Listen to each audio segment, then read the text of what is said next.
पूजा भारती अग्रवाल जी, मुंबई से। श्री हरिवंश महाराज जी। महाराज जी, अपने गुरु को सबसे अच्छी गुरु दक्षिणा एक शिष्य के द्वारा क्या दी? जो गुरु ने नाम दिया है, मंत्र दिया, खूब जप करो, यही गुरु दक्षिणा है। रुपया, पैसा, फल फूल, कपड़ा लत्ता, ये तो जीवन उपयोगी सामग्री आप नहीं दोगे तो भगवान कहीं ना कहीं से दे देंगे।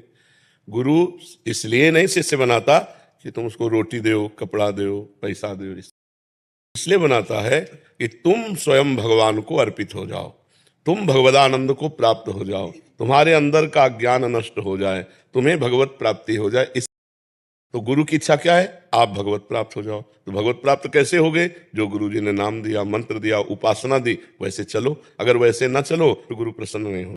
वो सब मायाकृत वस्तुओं से गुरु प्रसन्न नहीं होते। गुरु प्रसन्न होते हैं मन वचन कर्म से, उनकी आज्ञा का पालन करें। आज्ञा समन सुसाहब सेवा, अपने गुरु की आज्ञा का पालन करना, इससे बड़ी और कोई भेंट नहीं है।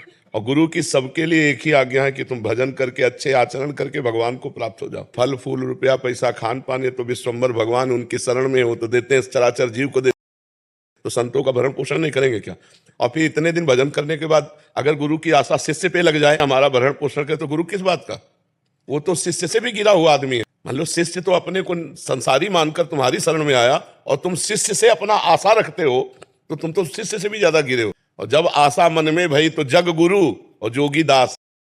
जब आशा मन में भई तो गुरुजनों की आशा एक ही है कि चराचर जगत भगवत स्वरूप है, ऐसा तुम समझ जाओ और खूब भगवान का भजन करके भगवान को प्राप्त हो। यही सबसे बढ़िया भेंट है।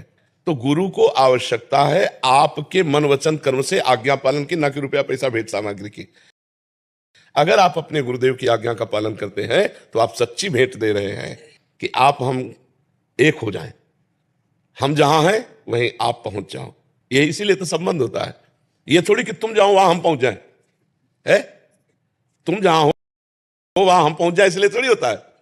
हम जहां हैं वहां तुम पहुंच जाओ। तो गुरु निष्काम अवस्था की चरम सीमा भगवत स्वरूप में, तो आप भी पहुंचो वहीं भजन करके। यही भेंट है।